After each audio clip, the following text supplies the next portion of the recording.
একসঙ্গে নমাজ পড়তে উঠে টয়লেটে গিয়ে সেই মানুষ উধাও হয়ে গিয়েছে।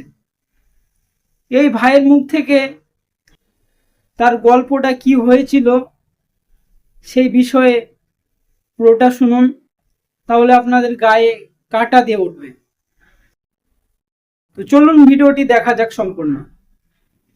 তাহাজ্জুদ নামাজ পড়ার জন্য যখন উঠছি তখন আমার সাথে আমার এক সাথী ভাই টয়লেটের ভিতর গেছে। আমার সাথে দুইজন সাথে উঠলাম, ওঠার পরে এক সাথী ভাই টয়লেটে গেছে আর আমি পাহারাদার হিসাবে টয়লেটের বাইরে দাঁড়িয়ে আছি। উনি প্রায় আধা ঘন্টার ভিতরে বের হইতেছেন। তা আমি কই, আপনার জরুরত কি শেষ হয়েছে, ছাড়ছেন? এই কথা করে দরজার মধ্যে নখ দিলাম, দেখি ভিতরে নাই, কেউ নাই। পরে আমি বললাম, ওনার নাম ছিল আব্দুল বাসির। আমি কই, বাসির ভাই আমার সাথে আসলো, উনি দি নাই। তো আবার মসজিদে গেলাম, গিয়ে দেখি উনি ওনার বিছানায় পুরা ঘুমে। তখন আমি ডাক দিলাম। আজ থেকে বিগত 2009 সালে আমি যখন দাওয়াত ও তাবলীগের কাজের মেহনতে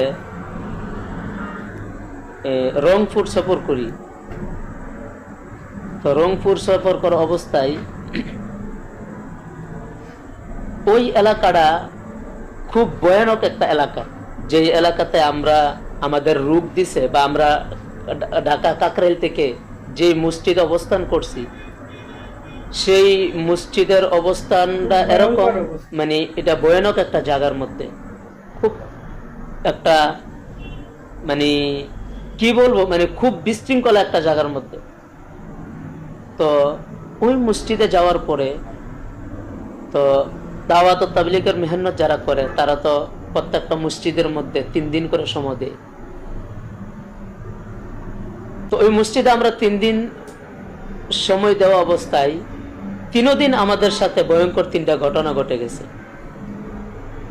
প্রথম নম্বর ঘটনা হচ্ছে, যখন আমরা এই মসজিদে ঘুমাইছি, সব সাথীরা এশারের নামাজের পরে তালিম করছেন, খাওয়া দাওয়া করছেন। খাওয়া দাওয়া করার পরে কোরআনের মক্স করেছেন, করার পরে সব সাথীরা শুয়ে গেছে। তো সাথীরা শুয়ে যাওয়ার পরে ওই মসজিদটা এমন একটা জায়গার মধ্যে হওয়াতে সাথীরা কেমন জানে একটা বই বই বিরাজ করতেছে, যে এমন একটা বই পেতেছি, কারণটা কি? তো সাথীরা যখন এরকম বইয়ের আতঙ্কের মধ্যে আছে, ওই অবস্থায় আমাদের যে জামাতের যে আমির সাহেব, উনি বলতেছে, তাওয়াক্কাল তো আল্লাহ, আল্লাহর উপর তাওয়াক্কাল করে সবাই শুয়ে যান, ঘুমিয়ে যান। তো সবাই ঘুমিয়ে গেছে, সাথে আমিও আসছিলাম, আমিও ঘুমিয়ে গেছি। ঘুমিয়ে যাওয়ার পরে আমি 10:45 ঘুমাইছি, 11:45 দিকে, অর্থাৎ 10:45 ঘুমাইছি না, 10:45 ঘুমানোর পরে 11:45, 1 ঘন্টা পরে ওইটা দেখি মসজিদের যে কার্পেট আছে, সব কার্পেটে হঠাৎ করে আগুন লেগে গেছে। আল্লাহর কুদরত, আমাদের কোনো সাথীর কোনো ক্ষয়ক্ষতি হয় নাই, শুধু মসজিদে যে বিছানো কার্পেট গুলো ছিল, এই কার্পেটে আগুন লেগে গেছে। কোথায় থেকে লাগলো, কিভাবে লাগলো, আল্লাহ পাক ভালোই জানে।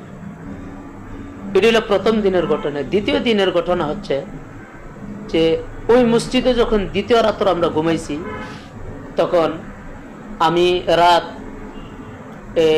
2:20 সময় উঠছি। 2:20 ওঠার পরে তাহাজ্জুদ নামাজ পড়ার উদ্দেশ্যে উঠছি। তাহাজ্জুদ নামাজ পড়ার জন্য যখন উঠছি, তখন আমার সাথে আমার এক সাথী ভাই টয়লেটের ভিতর গেছে। আমার সাথে দুইজন সাথে উঠলাম, ওঠার পরে এক সাথী ভাই টয়লেটে গেছে আর আমি পাহারাদার হিসাবে টয়লেটের বাইরে দাঁড়িয়ে আছি। উনি প্রায় আধা ঘন্টার ভিতরে বের হইতেছেন। তা আমি কই, আপনার জরুরত কি শেষ হয়েছে, ছাড়ছেন? এই কথা করে দরজার মধ্যে নখ দিলাম, দেখি ভিতরে নাই, কেউ নাই। পরে আমি বললাম, ওনার নাম ছিল আব্দুল বাসির। আমি কই, বাসির ভাই আমার সাথে আসলো, উনি দি নাই। তো আবার মসজিদে গেলাম, গিয়ে দেখি উনি ওনার বিছানায় পুরা ঘুমে। তখন আমি ডাক দিলাম, আপনি কোন সময় এলেন? পরে উনি বলতেছে, আমি গেছি কোথায়? আমি কি, আমার সাথে না, আপনি টয়লেটে গেলেন। না আমি তো যাইনি। তো এ থেকে আপনারা কি অনুভব করতে পারতেছেন যে আমার সাথে গেল কে? আমার সাথে গেছে, আমি পাহারাদার হিসেবে গেছি, উনি টয়লেটের ভিতরে। আধা ঘন্টা পরে নক করে দেখি টয়লেট খোলা, ভিতরে কেউ নাই। তখন আমি এখানে একটা চমৎকার একটা বই পেয়েছি, পায়ের সাথে সাথে মসজিদে আইসা দেখি উনি ওনার জায়গা শুয়ে রয়েছে। এই রইল তৃতীয় দিনের ঘটনা হচ্ছে রাত 3:42 আমি ঘুম থেকে উঠছি তাহাজ্জুদ পড়ার জন্য। তো ওই পাশে আমার আরেক সাথী ভাই ঘুম থেকে ঘুমাই রয়েছে। উনি আমারে বলছে যে আপনি যখন ঘুমাবেন, ঘুম থেকে যখন তাহাজ্জুদ নামাজ পড়ার জন্য উঠবেন, আমার জায়গায় নিবেন।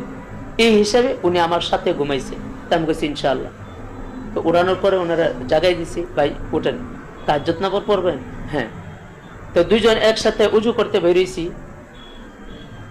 আমরা বিছানার থেকে উঠার সাথে সাথেই ওর বিছানায় আর আমার বিছানায় বরাবরই দুইটা ফ্যান অটোমেটিক হয়ে পড়ে গেছে। এখন আমরা শোয়া অবস্থায় এই সময় ফ্যানগুলো পরে নাই।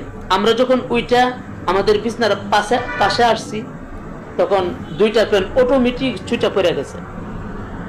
অন্ধকার, হঠাৎ বিকট শব্দ। তো লাইট জ্বালায় দেখলাম যে দুইটা ফ্যান অটোমেটিক পড়ে আছে।